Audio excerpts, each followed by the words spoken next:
The Muggle Death Eater and His Daughter by Great 78. Chapter 38. Mustelidae in the Ministry.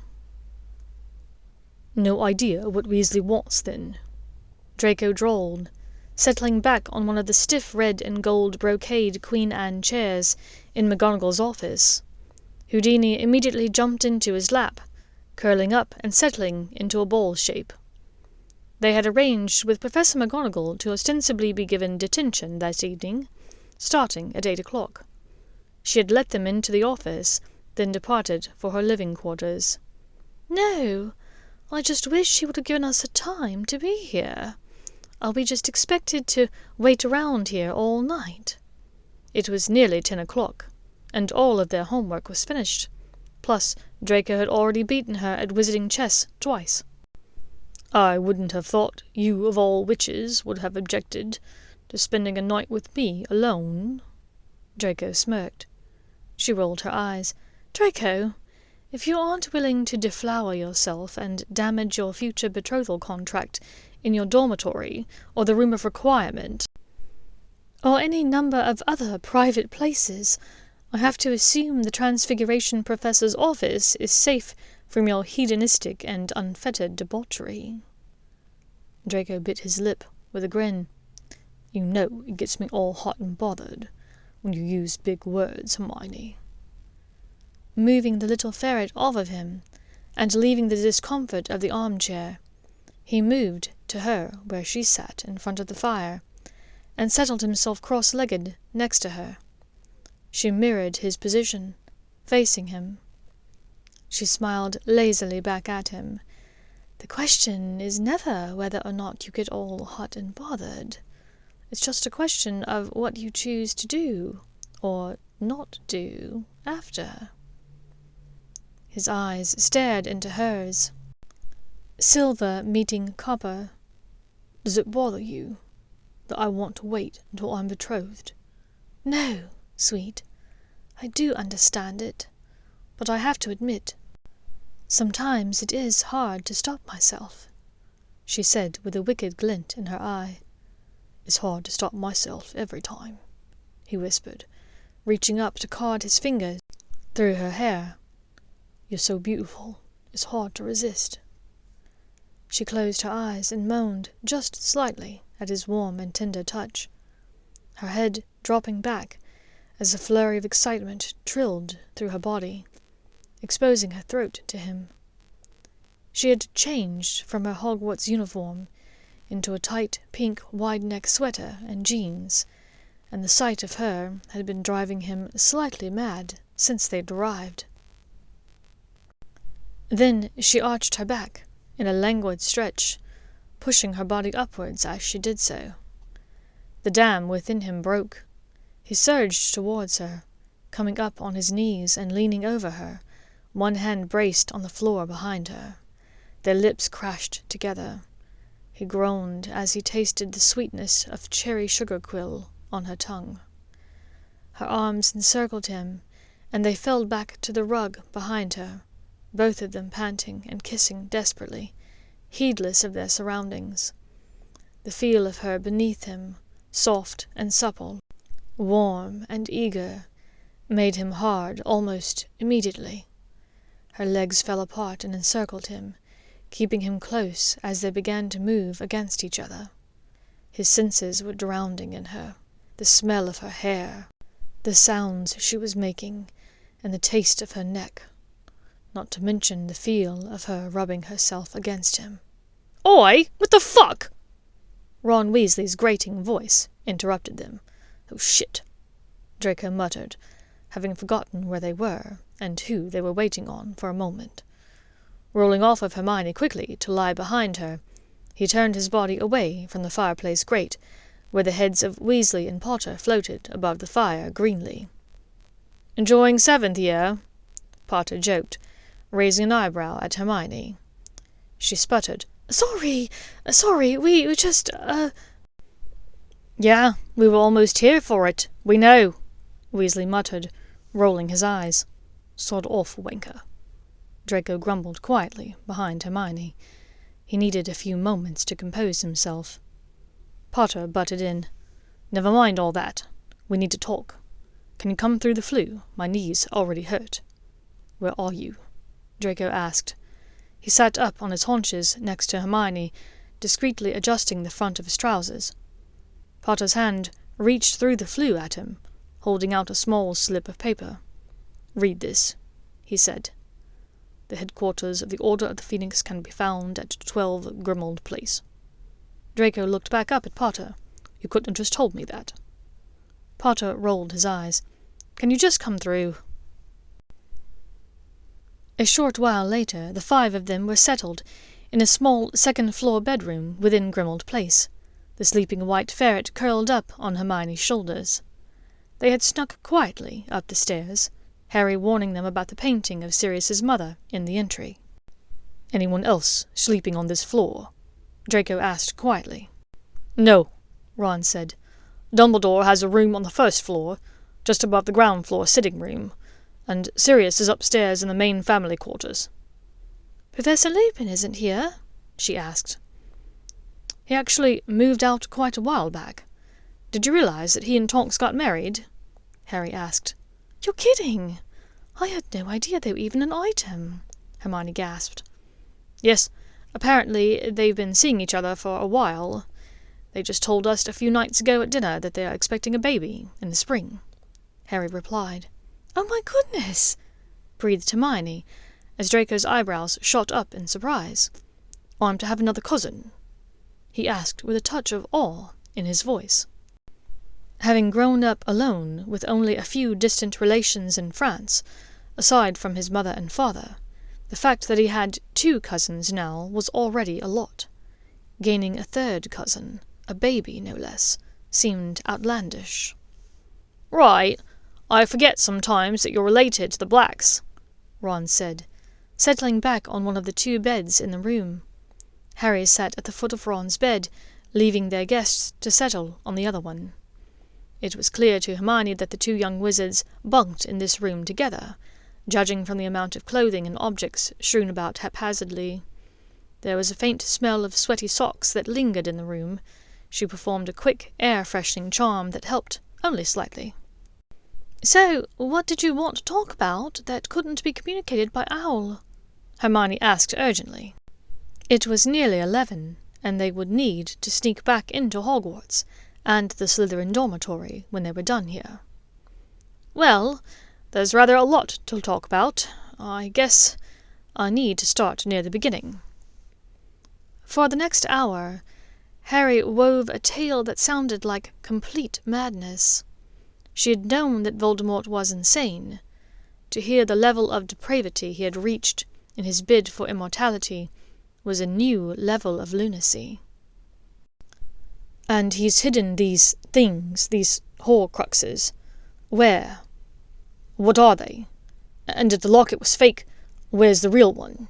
Draco asked. "That's where we are now," Ron chimed in. "Dumbledore gave us the locket soon after I got here, a couple months ago. He wasn't certain who R.A.B. could be either, but then Sirius recognized the handwriting. It was his brother, Regulus. The problem was, Sirius has no idea where the real locket is. He's been trying to decontaminate the house, rid it of dark objects," Harry said. "It's been slow going, but one night a couple of weeks ago, he remembered seeing a locket in the drawing room. He thought he had thrown it away, but it turns out that Kreacher saved it." "The old house elf?" Hermione asked. "Yes, it was a rather horrifying story, to be honest, what Kreacher told us. Sirius's brother Regulus turned against Voldemort and died, in an effort to destroy the locket. He gave it to Kreacher, who has been trying to destroy it for Regulus all these years," Harry said. "The only problem was, one of the Order members has been nicking things from the house for months, to fence for extra money. His name is Mundungus Fletcher, and he's taken all kinds of stuff," said Ron. "This man has been allowed to filch Black family heirlooms?" Draco asked, agitated. "Afraid so," Harry said sympathetically. "Sirius doesn't really care. He grew up in this place, and Frankly, he hates it. But he's a wanted criminal, and he has nowhere else to go. Plus, he wanted to stay close to me." "So, have you asked Mundungus where the locket is?" asked Hermione. "Yeah, we did. It turns out he ran afoul of a certain ministry official who likes to throw around her authority any chance she gets," Ron answered grimly, tossing a newspaper at Hermione and Draco. Dolores Umbridge appeared in her natural habitat, surrounded by lackeys and the press, imperiously giving a speech about some ministry proclamation. Nestled among the scarves at her neck was the gleaming locket. Hermione sucked in a breath and looked up, her eyes meeting Draco's. "What has Dumbledore said about this?" Harry's eyes flashed at her. "Dumbledore is leaving this to me.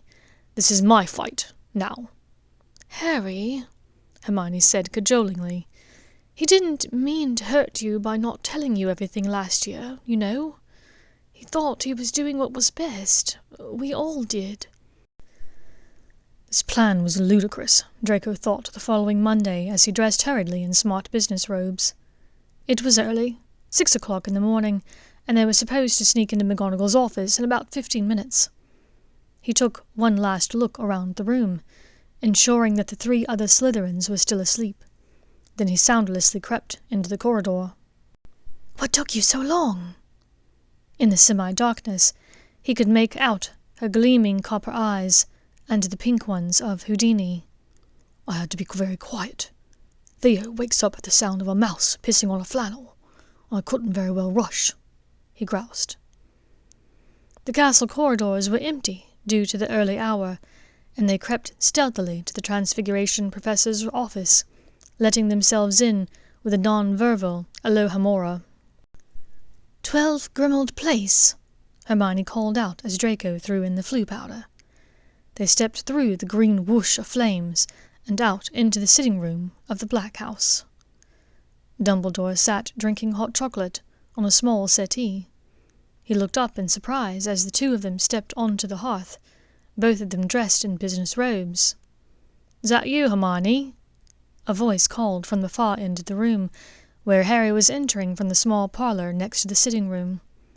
He was dressed in long business robes that nearly skimmed the floor, and was accompanied by Weasley, wearing the navy blue robes of the Ministry Magical Maintenance Department. Harry looked at Dumbledore in guilty surprise, at a loss for what to say. Dumbledore cleared his throat. "I believe that perhaps I am sleepwalking, and will have no memory of this when I wake up later," he said, bestowing a small smile on all of them. "And don't mind Fawkes. It's his burning day, you see."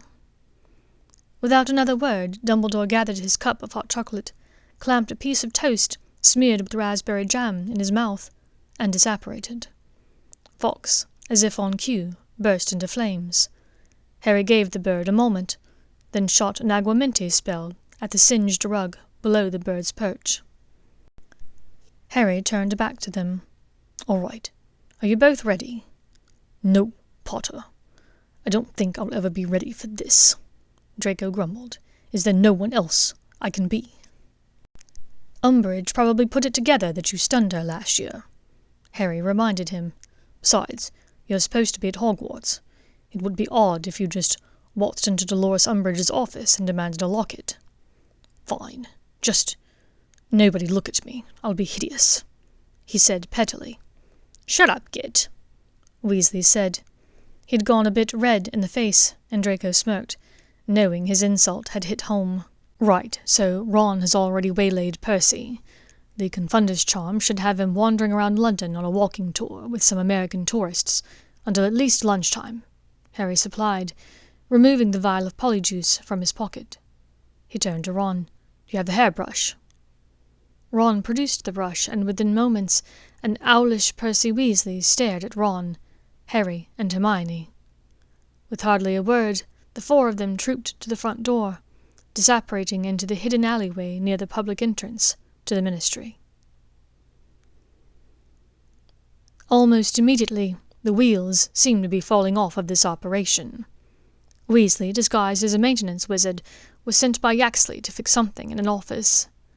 Draco and Hermione, as Percy and Mafalda Hopkirk, were soon accosted by Umbridge herself, and were bustled down to the Wizengamot hearing rooms, near the Department of Mysteries. Harry, as Runcorn, was left to check Umbridge's office. Draco was having trouble focusing on anything, anxiously awaiting Potter's return. How the hell were the four of them going to get out of this? The hearings that were being conducted were ghastly. Umbridge had taken it upon herself to round up as many Muggle-borns, or suspected Muggle-borns, as she could. They were being guarded in the corridor by Dementors, and it was horrible having to push through them to get into the courtroom. It would have been nearly impossible to cast a Patronus, even if Draco had been taught how to do so. The feeling of despair was barely kept at bay by the prowling silver cat of Umbridge. Umbridge said, bestowing a smile upon the courtroom at large. "What is the next case, Mr. Weasley?" Draco looked down, pushing up the unfamiliar spectacles on his face as they slipped down a bit. "Mary Catamole," he read from the folder in front of him, in Percy Weasley's voice. Oh, no. The wizard that Weasley was impersonating had the same last name. This must be his wife. Shit, where were they? The door opened, and a frightened witch with dark hair was ushered in. She sat on the center dais seat, and the manacles clinked into place around her wrists. Draco snuck a glance at Hermione, and he saw that she was breathing very shallowly. Umbridge began reading off the charges against the witch, and Draco leaned slightly to Hermione. "Are you all right?" he whispered. "No. When she passed me that last docket file, I saw it. She's wearing the locket." They had not planned for this. The two of them were seated to the side and just below Umbridge. It would be nearly impossible for either of them to get to her easily. "You still have Houdini?" Draco murmured.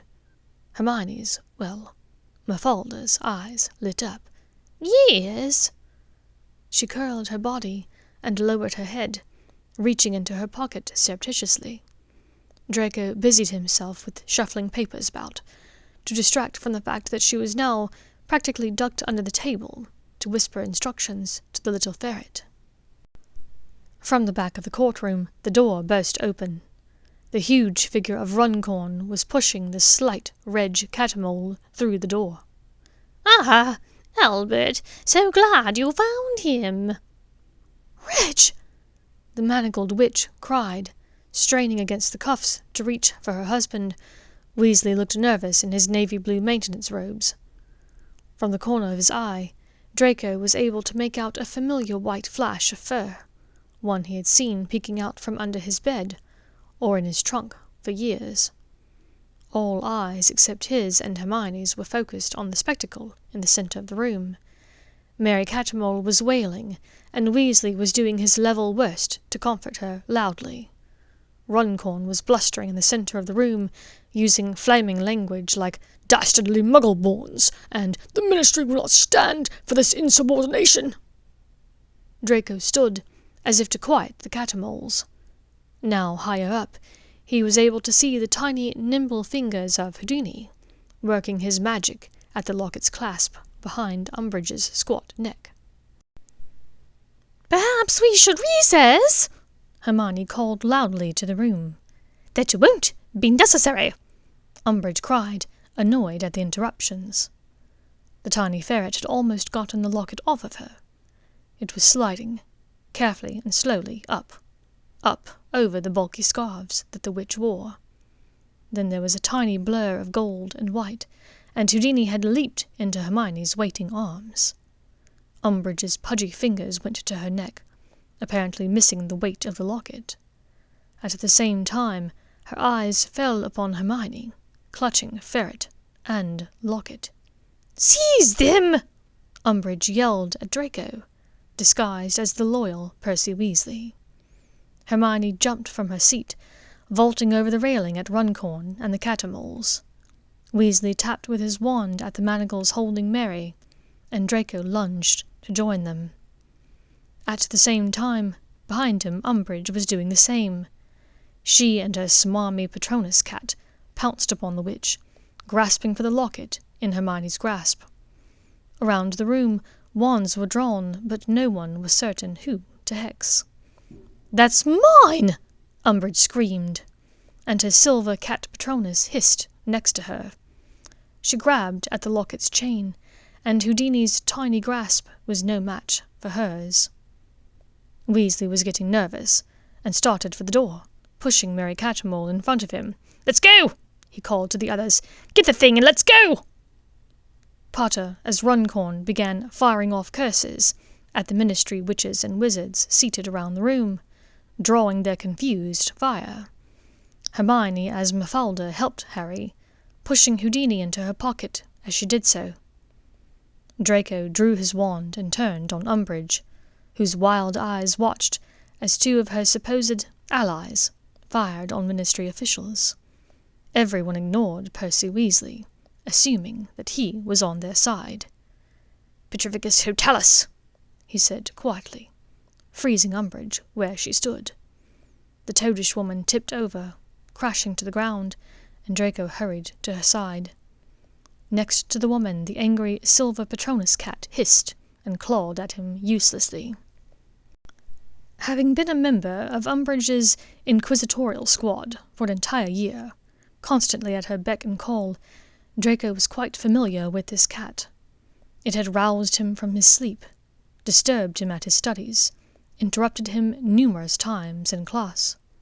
It had constantly demanded his attention and muscled for some stupid, petty infraction done by some student.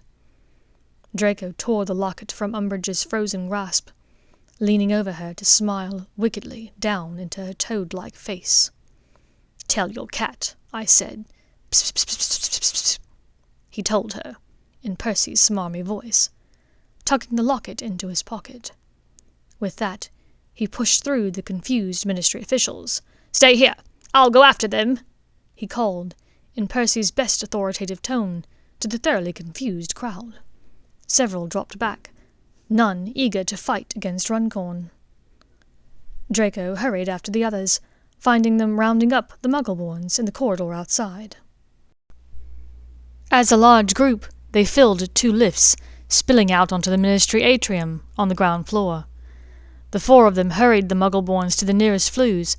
Yaxley and the handful of others from the courtroom below that had followed hurried into the atrium. "Stop them!" Yaxley shouted, even as Potter, still disguised as Runcorn, pushed people into the flue. "Let's go!" Weasley said with gritted teeth. He and Potter stepped into the flue and vanished just as Yaxley was a few steps away. Draco grabbed Hermione and rushed her to the nearest flue. Yaxley's beefy hand closed around Hermione's arm, and she struggled to pull away as they approached the grate. Draco drew back a fist and punched the other wizard in the throat. Yaxley released Hermione's elbow and stumbled backwards, pinwheeling into the crowd. As they stepped into the green flames and turned for one last look at the shocked faces gathered in the atrium, Draco's gaze landed on a familiar set of silver eyes, ones that he had seen across the dinner table for many years, ones that were so similar to his own. Lucius Malfoy stared wide-eyed at them from the center of the crowd. Draco's polyjuiced blue eyes grew huge behind Percy's thick, smudged glasses. His stomach tightened into knots. Thank you for listening to this chapter of The Muggle Death Eater by Great78.